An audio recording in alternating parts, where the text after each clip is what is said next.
Olá, bem-vindo ao Podstock, o podcast da franquia aqui de Stock. Eu sou o Douglas, sou diretor de expansão da franquia. Estou aqui com o nosso amigo franqueado William, recém-feitos 30 aninhos, nosso primeiro entrevistado. Trouxemos ele aqui porque o case dele é totalmente fora da curva. Queremos apresentar ele aí para vocês. Se apresenta para a galera, William. Ô, Douglas, obrigado aí pelo convite. Vai ser um prazer enorme dividir um pouquinho da minha história com vocês. Que bacana. William, conta um pouquinho da sua jornada, como tudo começou no empreendedorismo. Vamos lá. Antes de falar da minha história, eu tenho que conseguir falar um pouquinho da história da minha família, que é muito importante, né? Começa ali com meus avós, por parte de pai, japoneses, na década de 70. Eles vieram do Paraná para São Paulo e aqui eles montaram um pequeno comércio, um bazar, papelaria, do qual ali foi o sustento da família, né? Então, eles tiveram essa loja durante ali quase 20 anos, e ali meu pai, os irmãos dele, né, todo mundo passou por esse meio do comércio, né? Então ali acho que foi o primeiro momento e o contato da minha família por parte do meu pai, e posteriormente, meu pai já casado com a minha mãe, na década de 90, eles foram para o Japão trabalhar, e passado um tempo lá, depois ao retornarem para o Brasil, decidiram também montar um pequeno comércio, num salão disponível ali, do lado onde havia o bazar. Então, né, loja que eles fundaram ali, a Top Sport Calçados, uma loja multimarca, que vendia calçados, acessórios, masculino, feminino, infantil, mais um pequeno comércio. E de lá, no caso, né, em 1995, eu também nasci nessa época, então basicamente eu vivi tudo isso no comércio, minha infância inteira, né, então ajudava na loja, ou mais brincava, atrapalhava ali no dia a dia, do que de fato contribuía ali, né, mas passava e sempre pude, seja passar uma venda no caixa, passar algumas, colocar um produto na sacola, etiquetar produto, receber mercadoria. Então, de 1995 até 2012, né, realmente a gente teve essa única loja, uma empresa familiar, que ao longo desse período a gente foi aumentando o salão nas proporções, mas trabalhava assim, meu pai, minha mãe, meus avós e mais 2, 3 funcionários, né? E então, esse foi o início aí da trajetória até ali meados de 2012, que eu contando um pouquinho aqui desse pedaço, né? Foi onde eu estava no 3º ano do ensino médio, prestes a entrar na faculdade em 2013 ali, de administração de empresas. Mas um pouco desse início, então, foi nessa loja própria aí do meu pai. Que bacana, William. Então você teve uma loja de calçados. Eu sei também que você já teve uma experiência com outra franquia antes daqui de Stock, foi assim que a gente se conheceu na época. E como que tudo isso te preparou para o que viria depois? Bom, contando então desse pedaço, né? Então, 2012, eu saí um pouco desse dia a dia de fazer essas tarefas simples, já estava tomando gosto pelo mundo ali do comércio, né? E aí eu comecei a ter um olhar um pouco mais gerencial, para poder entender um pouco da história, né? Eu comecei a não só fazer as tarefas básicas do dia a dia, simplesmente colocar na sacola, etiquetar um produto, mas comecei a ter uma visão um pouco mais gerencial no intuito de a gente, eu mesmo, né, cheguei a trazer um sistema de informatização na época para poder cadastrar todos os produtos, e com isso a gente passou a ter relatório, ter indicadores ali sobre a loja, fizemos um logotipo também personalizado, até então era aquelas fachadas de lona, né? Sim. Basicamente com aquela letra do Word ali escrito. Então, feito esse logo, a gente fez a sacola personalizada, o preço personalizado. Só uma pergunta, nessa época você já tinha outra franquia ou não? Isso veio tudo da tua cabeça? Ah, não, isso daí tudo antes da minha cabeça mesmo. Que bacana. Né? Então, fazendo essa transformação no negócio, remanejamos ali o quadro da equipe. Ganhando dinheiro para seus pais, foi inteligência de compras. Isso, fizemos uma pequena reforma, né? E aí eu acho que tudo isso aí trouxe realmente um aumento de crescimento nas vendas, né? A partir do momento que a gente tinha um sistema também, a gente conseguia enxergar os produtos que mais saía, a categoria. Então, feitas essas melhorias, ali na época, a gente conseguiu ter um up, né, nas vendas. E aí, ao ingressar na faculdade em 2013, foi onde eu comecei a olhar um pouco também mais sobre o mercado, o varejo no geral.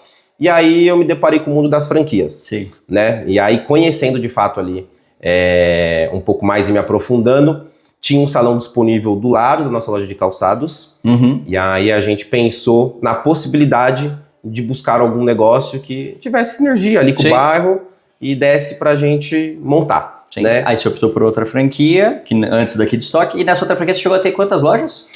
Aí assim, eu tava em dúvida em 2 segmentos que a gente poderia entrar.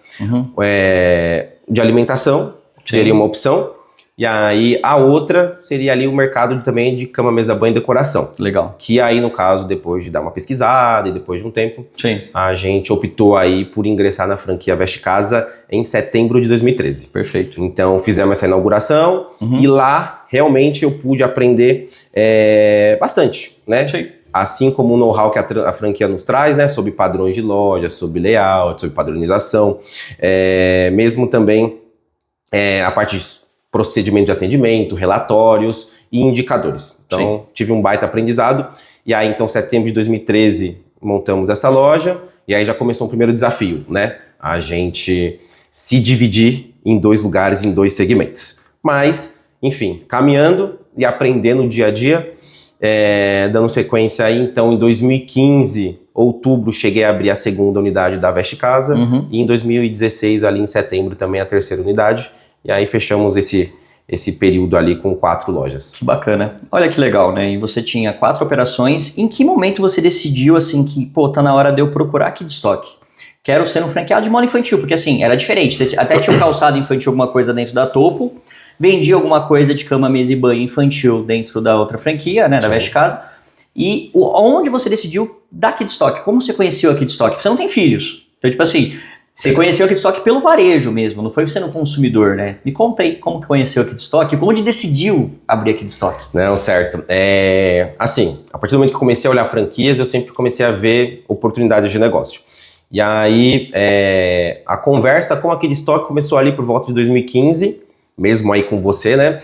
E, assim, lá na região tinha uma loja dentro de um shopping, do qual a gente... Às vezes eu estava ali passando à frente, eu sempre vi uma loja sempre movimentada, uma loja com bastante cliente, e uma loja também que tinha um espaço, 1 metro quadrado pequeno. Porque uma premissa minha de investimento que eu estava buscando, eu achava que era bacana, era que tivesse um modelo de negócio que coubesse num metro quadrado pequeno e também tivesse um investimento atrativo. Porque quanto maior o espaço, maior o custo de ocupação. Com certeza. Então, conhecendo ali, eu sempre vi e eu deixei no radar ali no canto. Eu falei, acho que parece ser um negócio legal. Que legal. Aí em 2015, então... Tive esse primeiro contato com a marca, inclusive você me retornou, né, ali para eu conhecer um pouquinho sobre, mas como eu estava ali caminhando para inaugurar uma 2ª unidade da Veste Casa e as coisas estavam caminhando, eu acabei esfriando naquele momento, porque seria mais um segmento para eu entrar, e aí posteriormente eu realmente decidi entrar mesmo na marca 2 anos depois, em 2017,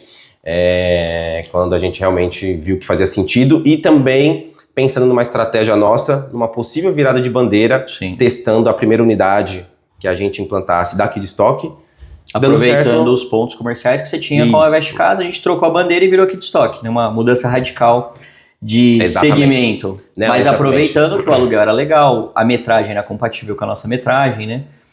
Foi uma luta, né? Porque em São Paulo não tinha onde te colocar ali, era o território de um, território do outro, espreme pra lá, espreme pra cá, mas eu sabia que ia dar certo e falei, vou apostar nesse menino aí que... Menino assim, né? Nós temos quase a mesma idade, né? Mas falei, vou apostar que ele tem muito potencial aí, um alicerce bem sólido, família, conheço seu pai, né?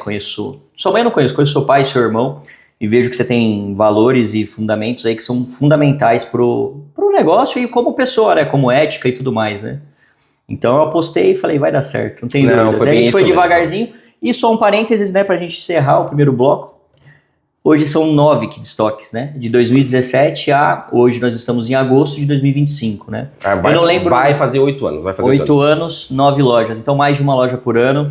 E óbvio, com muita confiança no seu trabalho. Só paramos um pouco agora, né, pra você poder dar uma respirada. Ufa. Mas porque...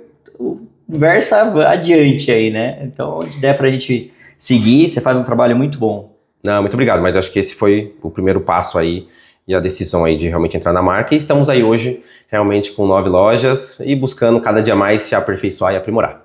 Perfeito. Encerramos então o primeiro bloco com o meu amigo Ilha. Sou suspeito a falar, né? O menino é bom demais. Então é isso e já voltamos com o segundo bloco. Voltando com o bloco 2, pegando o gancho da primeira loja do William, né, lá em 2017. William, como que foi o processo de implantação, né? Você vinha de outra franquia, já tinha implantado 3 unidades da outra marca, e vinha também da sua experiência da tua loja, que você estava ali revolucionando o layout dela na época, né? E como que foi a implantação da primeira Kidstock e quais os desafios, né? Óbvio, tipo assim, não é tudo fácil, né? Tem desafios, então compartilha com a gente aí como que foi essa experiência. Não, com certeza, foi um aprendizado, por ser um segmento novo, estávamos ali, né?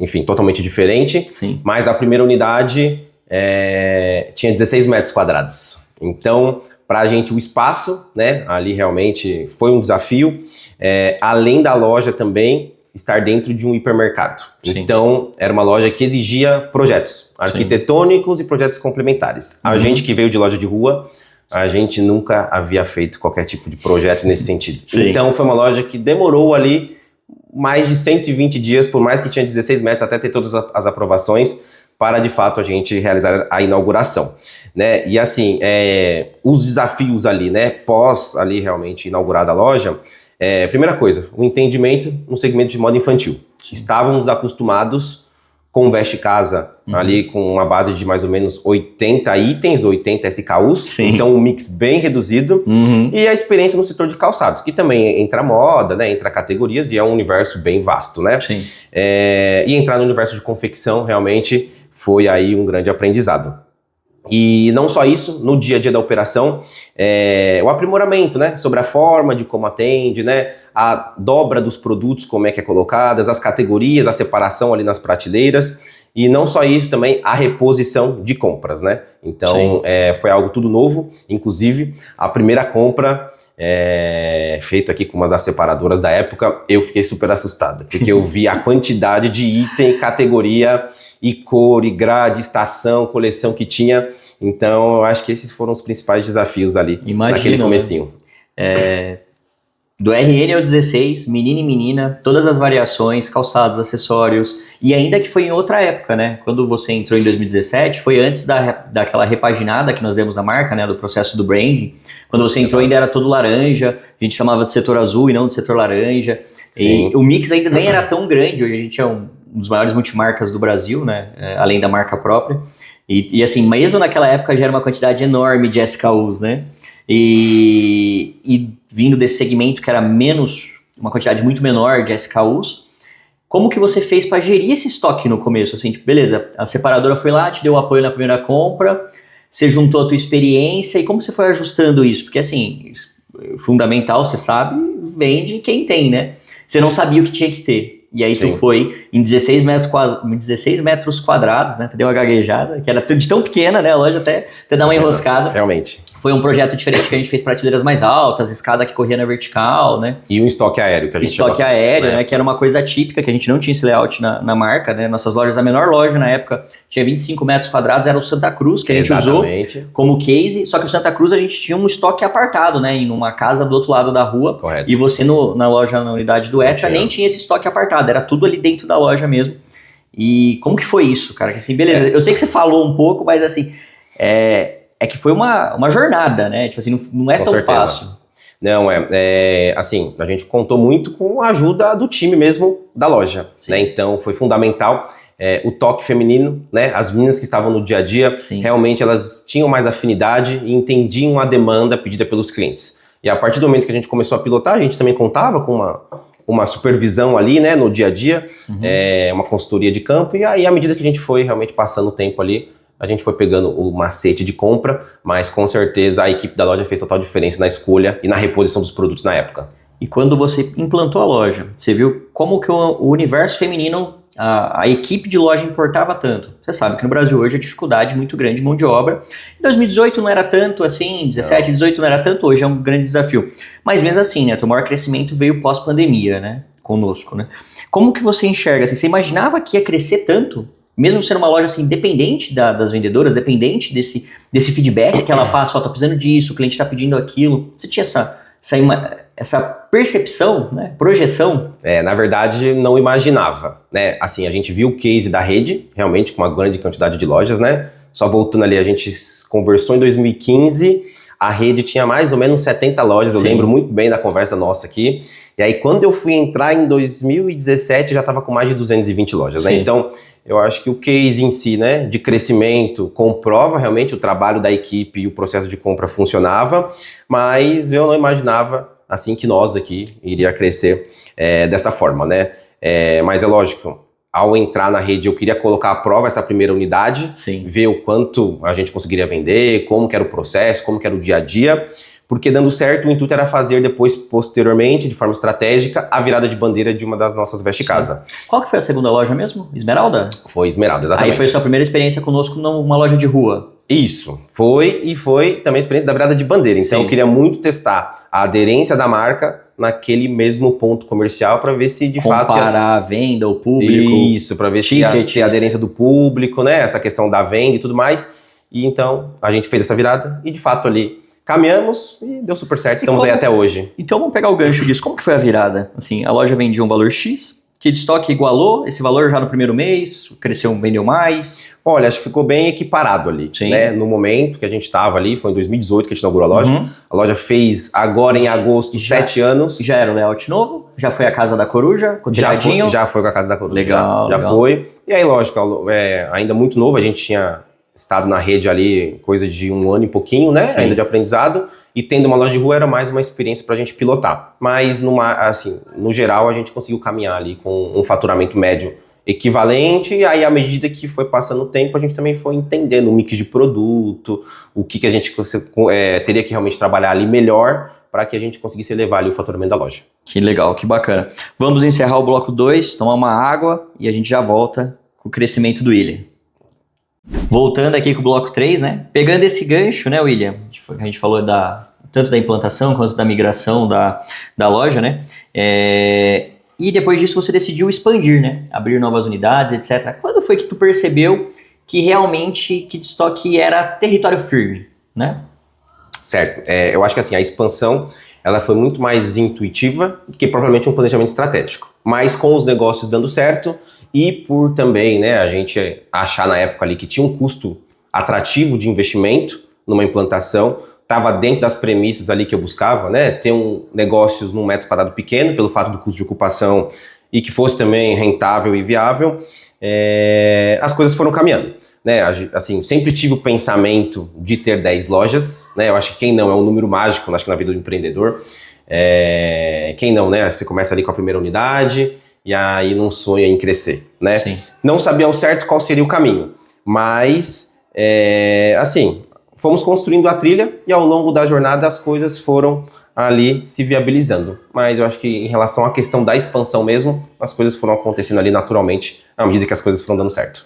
Perfeito. Então foi um híbrido entre estratégica e intuitiva. Você já tinha a intuição que tu queria chegar em 10 lojas, não sabia qual que seria a marca, qual que seria o produto, seria um mix de várias unidades, né? Sim. Hoje com a gente você tem 9 lojas, então a gente tem que ir para a 10ª, né, para chegar no número mágico aí das 10, não é? Não, exato, mas lembrando, tem aquela loja de calçados, né? Sim, loja própria. Verdade. E aí até então a gente fez uma virada para uma outra bandeira, né? De franquias que no caso é a de Santini. Que legal. E então são 10 lojas e tem muito trabalho então, aí já para fazer. Tem 9 Kidstocks e uma de Santini. E uma de Santini, exatamente. Certo. Legal. E então você percebeu que o momento era esse e principal, né? Qual que foi a grande diferença entre a primeira implantação e a última implantação? Que foi essa agora que tu inaugurou uma loja tem o quê? 3 meses? Com a gente que foi o Carrefour da Morvan Dias ali da Vila Maria, Vila Maria, exatamente. Sim, ali eu acho que foi muito mais o conhecimento e facilidade no processo de implantação.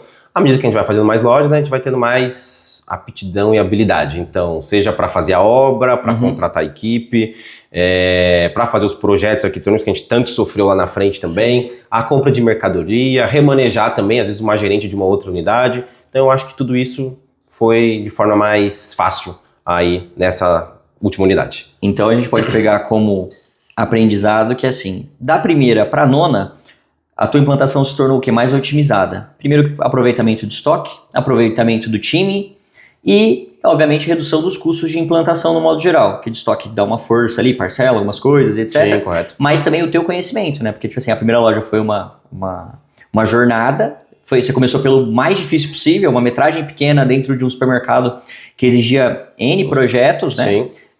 E hoje você já tá craque, né? Então, tipo assim, quando a gente pega uma loja num Carrefour, que também exige muitos projetos, Sim. mas a gente já sabe, né? Qual que é o caminho a percorrer, né? Não, exato. E até que hoje em mercado são 6 unidades. Sim. Você é um especialista em supermercados, né? Estamos aí E pegando o atualizando. gancho do supermercado, você tem um case, a gente já tinha tido lojas em supermercado antes com outro franqueado, e esse franqueado não tinha uma performance boa.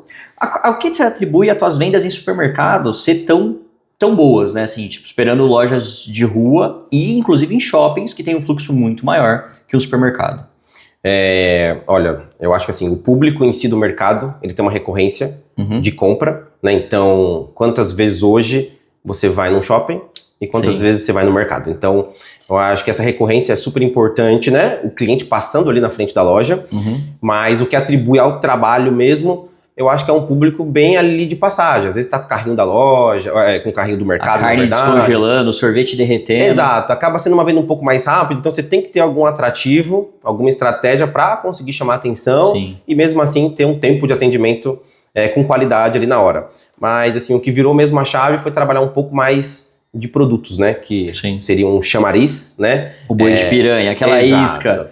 Antigamente era o setor laranja, mas hoje você trabalha as promos, né? As promoções que a KidStock disponibiliza para você. É isso, acho que não... Tanto o setor laranja é uma boa oportunidade, tem um preço bem atrativo, mas quando a franqueadora também chega a fazer algumas promoções, a gente sempre está aí apto para poder estar pegando um pedacinho para a gente colocar num cesto, numa arara, né? E fazer disso ali realmente o atrativo para o cliente vir até a loja e conseguirmos, de qualquer outra maneira ali, trabalhar outras peças e outros produtos. Falando nisso, o promo de inverno, tu pegou já?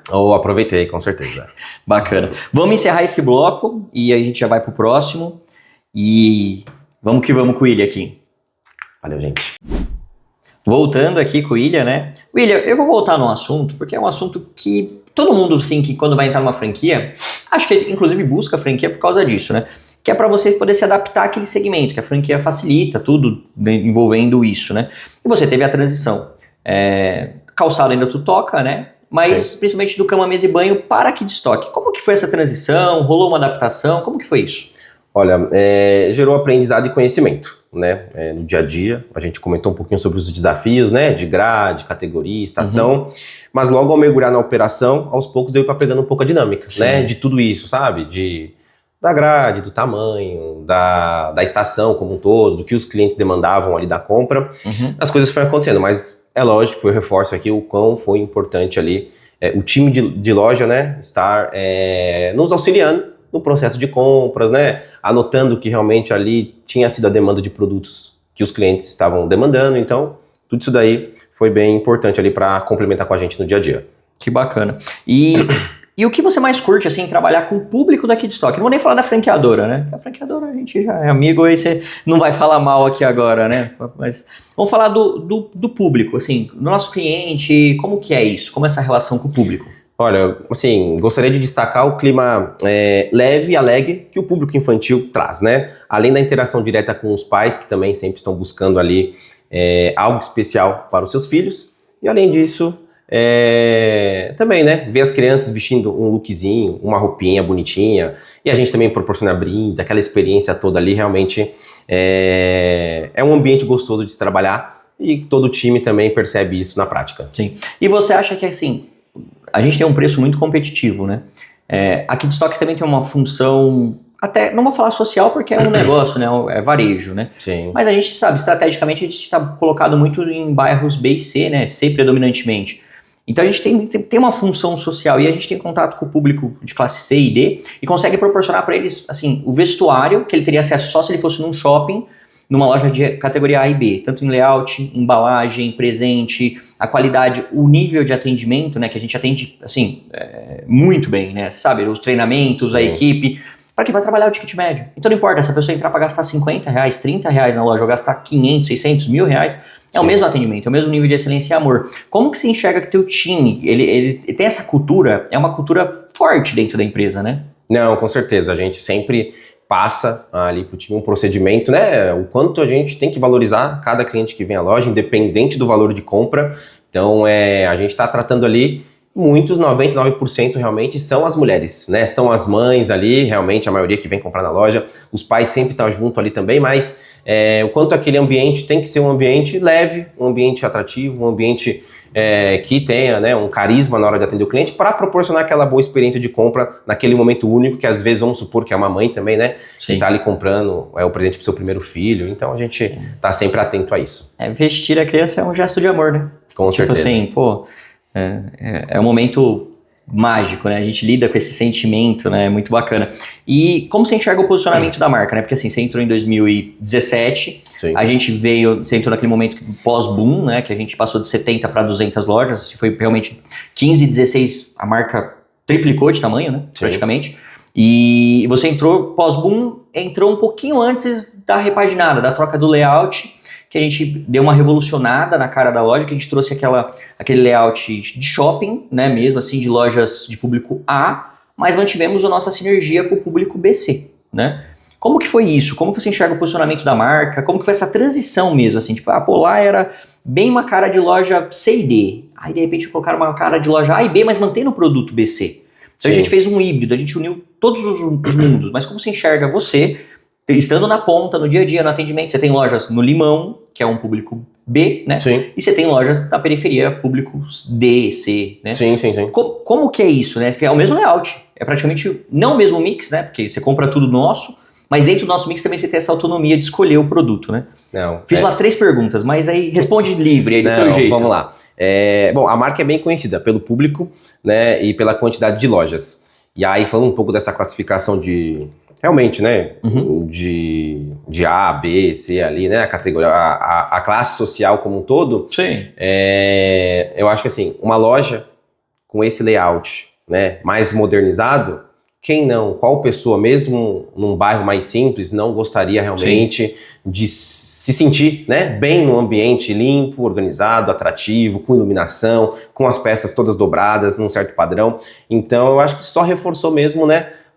A força da marca como um todo, e é isso, e os clientes sabem, né, da nossa variedade de produtos, desde peças mais em contas que a gente trabalhando a produtos de marca, então eu acho que tudo isso colabora ali para o resultado final positivo aí da franquia. Que legal, que bacana. E só mais um gancho, né? A gente fala assim letras, né? A, B, C, D e etc, mas óbvio, todo mundo é cliente aqui de estoque, né? Vamos falar assim, todo mundo é K, né? Todo mundo é aqui de estoque. E a gente tem uma ampla variedade, né? Você é um dos franqueados, dos muitos, né? Que trabalham literalmente todo o mix, né? Tu gosta muito da promo, a peça que vem às vezes com R$5 para dentro da loja. Sim. E você também trabalha as peças muito bem calçados, de ticket mais alto como o Clean. Você é um dos franqueados que mais vende calçado aí. Até pela sua bagagem e sua experiência de calçado. Como que você vê isso dentro da loja também, trazendo para o público, né? Porque você tem o promo de R$5... Sim. E você tem o Kiki Xodó, o calçado de 200 mais dentro da loja também, assim, é bem distante, né? Bem um ticket bem desconectado. Como é isso dentro da loja? Não, com certeza, eu acho que assim, as peças em conta, elas geram um fluxo na loja, né? Então, isso traz mais tração de clientes mesmo, né?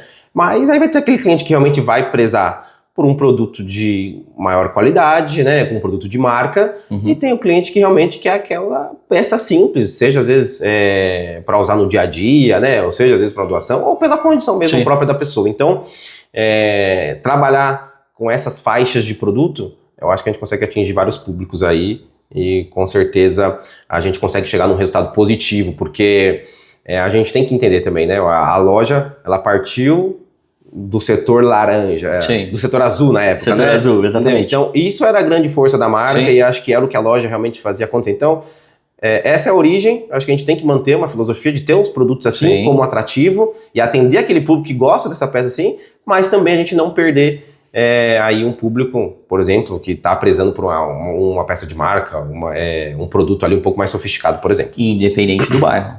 Independente do bairro. Você nas lojas periféricas tem o produto de ticket mais alto e faz a venda dele normalmente. Sim, sim. É isso. É isso, vamos encerrar esse bloco, né?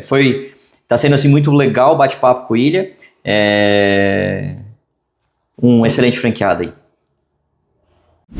Certo, Ilha. Vamos falar agora o que a Kid Stock te entrega como franqueadora, né? O que faz a diferença para você no dia a dia do nosso trabalho, do que a gente se propõe a fazer e o que te ajuda, né? Olha, Acho que o primeiro ponto é a compra ser centralizada num único lugar, faz total diferença. E, além disso, a compra por grade aberta facilita muito. A gente que veio de um negócio próprio, a gente sabe realmente o trabalho que é, né? Você selecionar um representante, você selecionar a marca que você vai trabalhar, você fazer o pedido, esperar o pedido chegar. E, além disso, né, aqui os produtos já vêm também etiquetados e cadastrados. E todo esse processo realmente, num negócio próprio, a gente tem que fazer. Então, a gente basicamente concentra na operação no dia a dia. Além disso, o apoio também do pessoal do marketing, né, para a criação de artes e divulgação da loja quando a gente precisa. E não só isso, a parte de consultoria, né, ou qualquer dúvida que eu tiver para uma orientação, um suporte, eu sei que a gente vai estar apto aí a conversas e mesmo no processo de implantação a gente tem total apoio. Legal, né? Tá tudo bem, né? Assim, maravilhoso. Mas assim, como que se organiza? Porque assim, beleza. Isso serve para você, para quem tem uma e para quem tem 9, para quem tem 10, 13, 14 lojas. Mas e você? Como que você organiza? Porque você já virou uma mini rede, né? 9 lojas, é quase como se você fosse uma mini rede dentro da Kid Stock. Sim. E como que tu organiza os teus bastidores? Da cortina para trás ali, como que tá o teu bastidor? Olha, é um baita desafio, né? A gente vai crescendo e a gente vai carregando o piano nas costas. Mas assim, na parte de retaguarda, né, no back-office, hoje eu tenho meu irmão, né, que já tá ali, acho que um pouco mais de 3, 4 anos comigo Sim. também, já me auxiliando. Então toda a parte de conciliação, contas a pagar e receber, ele cuida, e eu fico mais na parte comercial. Mas agora, nesse momento, a gente já tá com uma pessoa para poder auxiliar ele no financeiro mesmo também, e mais uma pessoa para ficar mais na parte de departamento, pessoal e RH para dar suporte às lojas. Então Sim. na retaguarda isso, e a gente pensa agora já em trazer alguém para cuidar só dos Instagram, né, na parte de social media. Importante. Então vai, nos dias de hoje, né, é um canal de vendas muito importante. É um canhão de vendas, né, a rede social. Então profissionalizar isso também vai ser importante. E depois eu penso até alguém ali para meio que organizar e orquestrar a parte de compra junto com as gerentes, para a gente Sim. ter uma certa unidade, né, padrão Sim. de rede, porque senão... Transferir mercadoria, fazer gestão de estoque, cobertura Exato, de estoque. Fazer um acompanhamento de produto, o que vale todas as lojas ter, porque como a gente também delega bastante para que as gerentes opinem e comprem, né, os produtos, às vezes tem determinadas lojas que não tem um item porque a outra acredita e a outra às vezes acha que não vai vender tanto. Então, trazer essa uniformidade com alguém de compras vai ser importante. Então, Legal. Na parte de retaguarda dessa forma hoje, meus pais também, né, não posso deixar de citar Sim. eles aqui, eles dão apoio mais no aspecto geral ali, preciso resolver isso, preciso carregar alguma coisinha, preciso dar um pulo na loja, então eles têm dado mais esse suporte. E na linha de frente, né, vou falar para você que nesse momento, e o que funcionou até agora é a supervisão constante das unidades, né? Com visitas em loja. Então, não tem jeito. Tem que passar em loja, tem que acompanhar e a gente tem que olhar, eu acho que os 2 P's que são super importantes, né? Que é produto e pessoas. Como tá o mix de produto, como tá a organização, né? E a exposição desses produtos em loja e, principalmente, né, como estão ali o time, né, que vai fazer a venda desses produtos. Não só isso, e aí a gente conta hoje também com o supervisor, né, que tem feito esse trabalho aí e somado força nessa gestão e visita em lojas. Legal. Hoje, quantas pessoas tem no teu time, William? Hoje a gente está chegando em 50 pessoas. Que bacana, que bacana. E como que é o seu relacionamento com as equipes das lojas, né? Você falou que assim, tem que visitar, tem que estar presente, etc. Como que é esse dia a dia? Tu visita a loja e aí tu bate um papo com as meninas, como que é isso? Não, eu vou falar para você assim, que a minha equipe tem um time de mulheres maravilhosas e guerreiras, né? E uma boa parte com alguns anos de casa, né? Eu prezo muito pelo bom relacionamento, sabe? Empresa Sim. e colaborador. E o que eu puder fazer, assim, para continuar crescendo, né? E dar oportunidade para aqueles que se dedicam, aqueles que se destacam, é o que realmente dignifica ali todo o meu esforço e o trabalho no dia a dia. Mas quanto a relacionamento, realmente aí eu tenho um time que joga junto e vai para cima mesmo. O reconhecimento, né? Elas reconhecem o time, retém os talentos, mantém, né? E dá oportunidade, como você está em franca expansão, né? Você fez uma franca expansão em quase uma loja por ano, você tinha um talento ali, promoções de gerente dentro da equipe. Com certeza, todas. Plano de carreira, né? Praticamente dentro da equipe, né? Exato, muitos ali realmente passaram por atendentes e hoje ali também estão na função de gerente. Que legal. E é gratificante aí dar essa oportunidade. Que bacana. E conosco, assim, da franquia? Como que você lida com a gente, assim, como que é o relacionamento conosco? Franqueadora. Com a franqueadora é de parceria, né? E a gente busca realmente ajustes entre as partes constante, né? Mas no aspecto geral eu sei que comigo franqueado, né? O que eu precisar comunicar, qualquer diálogo que eu precise, eu sei que eles vão estar à disposição aí pra gente conversar. vou abrir um pouco dos nossos bastidores, né? Eu percebi que você não quis falar muito, né? Mas aqui é uma franquia que você tem acesso ao dono, né? Você tá aqui comprando, a gente para ali, toma um café, você e o dono, as donas também são super presentes, né? Da consultoria, tu já teve reuniões, participam, compras, marketing, o marketing também super aberto, né? A ouvir sugestões, etc. Aprofundando um pouco mais esse relacionamento com a franqueadora, né? Você diria assim que, por exemplo, você que tem experiência em outras marcas, né?